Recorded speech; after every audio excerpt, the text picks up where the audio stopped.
তোমাদের আমি মাঠ মানে ছুট কবিতাটা পড়িয়ে দিয়েছি। এবার এর কোশ্চেন অ্যান্সারগুলো আমি করাবো। শূন্যস্থানে কবিতা থেকে ঠিক শব্দটি বেছে নিয়ে বসাও। মাঠ মানে শুধুই মজা নয়, ছুটি, হল্লা, হাসি, খুশি। মাঠ মানে আসলে সবুজ প্রাণের শাশ্বত একদিক। ছুট মানে শুধুই সাহস নয়, ঢেউ ভাঙা খাঁচা। ছুট মানে আসলে জীবন এবং সোনা। নিজের ভাষায় লেখো। মাঠ কথাটা শুনে তোমার চোখের সামনে যে ছবি ভেসে ওঠে তা লেখো। মাঠ কথাটা শুনলে আমার চোখের সামনে যে ছবি ভেসে ওঠে তা হলো প্রকৃতির মাঝে এক উন্মুক্ত পরিবেশ, যেখানে আমি স্কুল শেষে বন্ধুদের সঙ্গে খেলতে ছুটে যাই। অনেক ধরনের খেলা করি সেখানে। সমবয়সীরা বসে আড্ডা জমায়। খোলা বাতাসে নিঃশ্বাস নিতে মন ভরে যায়। এরপর মাঠ এবং শৈশব এর এক অদ্ভুত যোগ আছে। তোমার বন্ধুদের সঙ্গে বিকেলগুলো কিভাবে মাঠে খেলে বা গল্প করে কাটে তার বর্ণনা দাও। এটা তোমরা নিজেরা করে নেবে। এরপর আছে বাক্য রচনা করো। ছুটি। ছুটি দিয়ে একটা বাক্য রচনা হবে, গরমের ছুটিতে আমি মামা বাড়ি ঘুরতে গিয়েছিলাম। এরপর আছে বাঁশি। বাঁশি দিয়ে একটি বাক্য রচনা হবে, বাঁশির সুর আমার খুব ভালো লাগে। তারপর বাক্য রচনা আছে বাজনা দিয়ে। বাজনা দিয়ে একটা বাক্য রচনা করলে হবে, দূরে কোথায় যেন বিয়ের বাজনা বাজছে। এরপর বাক্য রচনা আছে ছুটন্ত। ছুটন্ত দিয়ে একটা বাক্য রচনা করলে হবে, ছুটন্ত ঘোড়া দেখতে আমার খুব ভালো লাগে। এরপরের বাক্য রচনা আছে দ্বীপ। দ্বীপ দিয়ে বাক্য রচনা হলে লিখবে, সন্ধ্যাবেলা পুরোহিতরা মন্দিরে দ্বীপ জ্বালে। এরপর তোমাদের 4 নম্বর দাগে আছে ক্রিয়াটি বেছে নিয়ে আলাদা করে লেখো। এখানে আমরা আলাদা করে লিখছি না, কারণ বইয়ে আলাদা করে লেখা যাবে না, এখানে কোনো জায়গা নেই দেখতে পাচ্ছ, তাই আমরা এখানে দাগ দিয়ে দেব। 4-এর একটা, মাঠে শিশুরা অগাধ খুশিতে লুটোপুটি খায়। লুটোপুটি খায়টা একটা ক্রিয়া, তাই লুটোপুটি খায় দাগ। ছুট মানে বুঝতে গেলে ছুটতে হবে, গেলে আর হবে, এই দুটো হচ্ছে ছুটতে হবে, ওটাও হবে, ছুটতে হবে আর গেলে হয়ে গেল। এরপর আর কিছু বলবো না, বলবোটা হবে, নাটা কিন্তু হবে না, বলবোটা শুধু হবে। ছুটি 7 সমুদ্রের ঢেউকে ডেকে আনে। এখানে ডেকে আনেটা হবে হচ্ছে ক্রিয়া।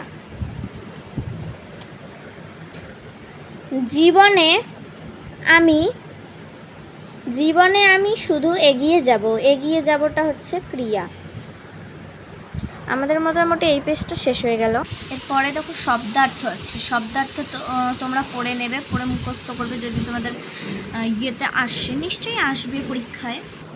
5 নম্বরে আছে বিপরীতার্থক শব্দ লেখো। ছুট। দেখো, ছুটের বিপরীতার্থক শব্দ হবে স্থির। তাহলে আমাদের ছুট হয়ে গেল। হাসি। হাসির বিপরীত হবে কান্না।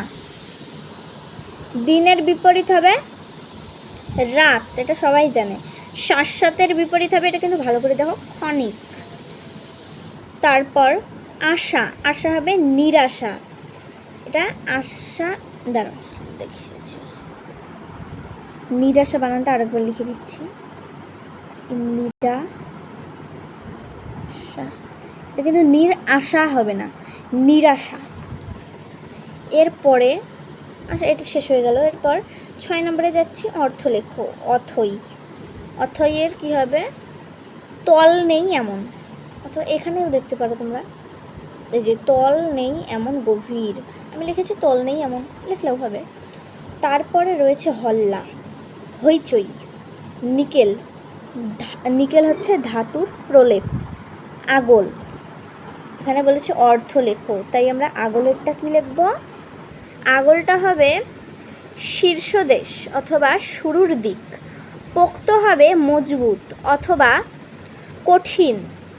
এরপর আমরা 7 নম্বরে যাচ্ছি। সমার্থক শব্দ লেখো। দিন।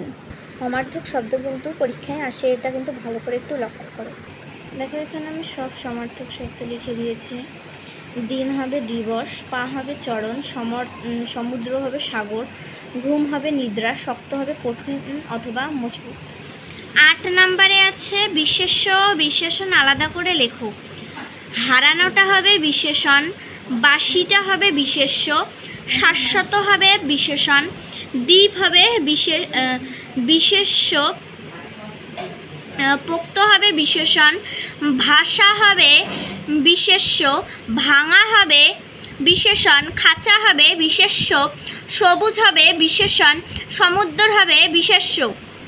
9 নাম্বার। কোনটি বেমানান তার নিচে দাগ দাও। মাঠ, ছুট, মজা, লুটোপুটি, বাড়ি, ছুটি, হাসি, বাসি, নাচ, পড়া। মাঠ, ছুট, মজা, লুটোপুটি, বাড়ি। বাড়িটা হচ্ছে বেমানান। ছুট, হাসি, বাসি, নাচ, পড়া। পড়া। আশা, বাঁচা, ছোট, মজা, ঘুম। ঘুম। মজা, খুশি, হল্লা, নাচা, ভাঙা। ভাঙা। পাখি, মাঠ, আকাশ, গাছ, সমুদ্র। সমুদ্র।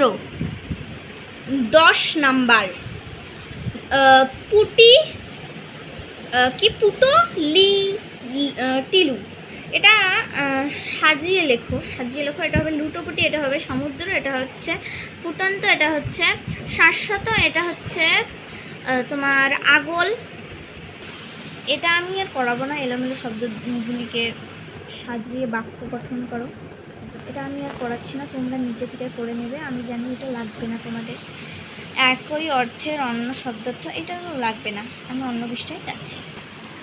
ওকে, এখানে আছে এক কথায় প্রকাশ করো। ফার্স্টে আছে যা ছুটে চলেছে, এটাকে বলে ছুটন্ত। 13-2। যা ফুটছে, ফুটন্ত। যে ঘুমিয়ে আছে তাকে বলে ঘুমন্ত। যে নেচে চলেছে, এটা হবে নৃত্যরত। অনেকে ভাবে নাচন্ত হবে, কিন্তু নাচন্ত কোনো কথা নেই, নৃত্য রত, এইটা হচ্ছে একটা কথা, এটা আমাদের লিখতে হবে। এরপর শব্দযুগলের অর্থ পার্থক্য দেখাও। এটা হচ্ছে 14 নাম্বার। দ্বীপ। দ্বীপ কি হবে? প্রদীপ। তারপর দ্বীপ চারিদিকে জলবেষ্টিত ভূভাগ অথবা স্থান। ভাষা মনের ভাব প্রকাশের মাধ্যম। আরেকটা ভাষা মানে হচ্ছে ভাসমান। দিন মানে হচ্ছে দিবস। দয় দীর্ঘী দন্তন্য হচ্ছে দরিদ্র। একই শব্দকে দুবার বাক্যে ব্যবহার করে দেখাও, তাদের অর্থ একবার ব্যবহার করলে যা বোঝায় কীভাবে বদলে গেল। ঘুম, খুশি, ভাঙা, সোনা, সবুজ। এগুলো তোমরা একাই পাবে, এটা আমি আর পড়াচ্ছি না, নিচে চলে আসবো। কবি কার্তিক ঘোষের লেখা দুটি ছড়ার বইয়ের নাম লেখো। কবি কার্তিক ঘোষের লেখা দুটি ছড়ার বইয়ের নাম হলো হাত ঝুমঝুম, পা ঝুমঝুম এবং একটা মেয়ে একা। এখানে কিন্তু তোমাদের দেওয়া আছে একটা মেয়ে একা এবং হাত ঝুমঝুম, পা ঝুমঝুম।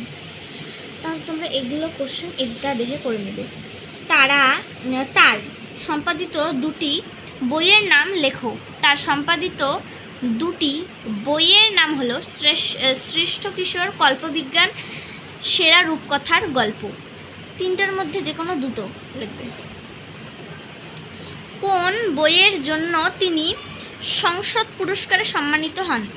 1976 সালে টুম্পু লেখার জন্য সংসদ পুরস্কারে সম্মানিত হয়েছিলেন তিনি। এভাবে লিখবেন। এরপরে রয়েছে 17 যত কোশ্চেন, এগুলো আমি খাতায় দেখাচ্ছি। প্রথম কোশ্চেন আছে কবি খুশির অগাধ লুটোপুটি কোথায় খুঁজে পান? কবি খুশির অগাধ লুটোপুটি মাঠে খুঁজে পান। কোথায় গেলে কবি তা দিন দিন শব্দ শুনতে পান? মাঠে গেলে কবি তা দিন দিন শব্দ শুনতে পান। ছুট মানে কি বুঝতে গেলে কি করতে হবে? ছুট মানে কি বুঝতে গেলে ছুটে দেখতে হবে। তাই কবি বলেছেন ছুট মানে কি ছুটেই দেখো। নিকেল করা বিকেলের আলো কবি কোথায় দেখতে পান? নিকেল করা বিকেলের আলো কবি মাঠে দেখতে পান। পাখির খাঁচার আগল ভাঙলে পাখি কী করে? পাখির খাঁচার আগল ভাঙলে পাখি মুক্ত আকাশের বুকে উড়ে যায় অথবা উড়ে যাবে। পাশাপাশি কিন্তু অ্যান্সারগুলো লেখা আছে, তোমরা দেখে নাও। কবির কাছে মাঠ বলতে যা বোঝায় তার যে কোনো তিনটি ভাবনা কবিতা থেকে বুঝে নিয়ে লেখো। এটা হবে, আমি তোমাদেরকে মুখে বলছি, তোমরা শুনে নিয়ে এটাকে লেখো। কবি কার্তিক ঘোষ রচিত মাঠ মানে ছুট কবিতায় কবির কাছে মাঠ বলতে কেবল মজা বা ছুটি নয়, কবির কাছে মাঠ বলতে অথই খুশির অগাধ লুটোপুটিও নয়। কবির কাছে মাঠ কথাটার অর্থ হলো তরুণ প্রাণের শাশ্বত এক দ্বীপ যা কখনো নিভাবে না। মাঠ মানে মনের আনন্দে ছুটোছুটি করতে করতে এগিয়ে চলা। ছুট অর্থে কবি যা যা বলেছেন তা 3-4টি বাক্যে লেখো। এটাও আমি মুখে বলছি, শোনো। কবি কার্তিক ঘোষ রচিত মাঠ মানে ছুট অর্থে কবি বলেছেন আশার পিছনে ছুটে বেড়ানোও নয়। ছুট মানে শক্ত পায়ে পোক্ত কোনো ভাষাও নয়। ছুট কথাটার অর্থ হলো জীবন যা সোনার মতো মূল্যবান অথবা সোনার চেয়েও মূল্যবান। সোনার মতো মূল্যবান লিখলেই ভালো হয়। যদি এই জীবনে সার্থক হতে চাও তাহলে ছুটে চলতে হবে, নিরন্তর ছুটে চলতেই হবে, থেমে থাকলে চলবে না। এখানে বলেছে নিজের ভাষায় লেখো 8 নাম্বারটা, তাই এটা তোমরা লিখবে। 9 নাম্বারটা লাগবে না, তাই আমি এটা পড়াবো না। তো আজকে এই পর্যন্ত। যদি তোমাদের ভিডিওটা ভালো লেগে থাকে একটু একটা লাইক এবং সাবস্ক্রাইব করে দিও। পাশে যাচ্ছে, আবারও আসবো আমি।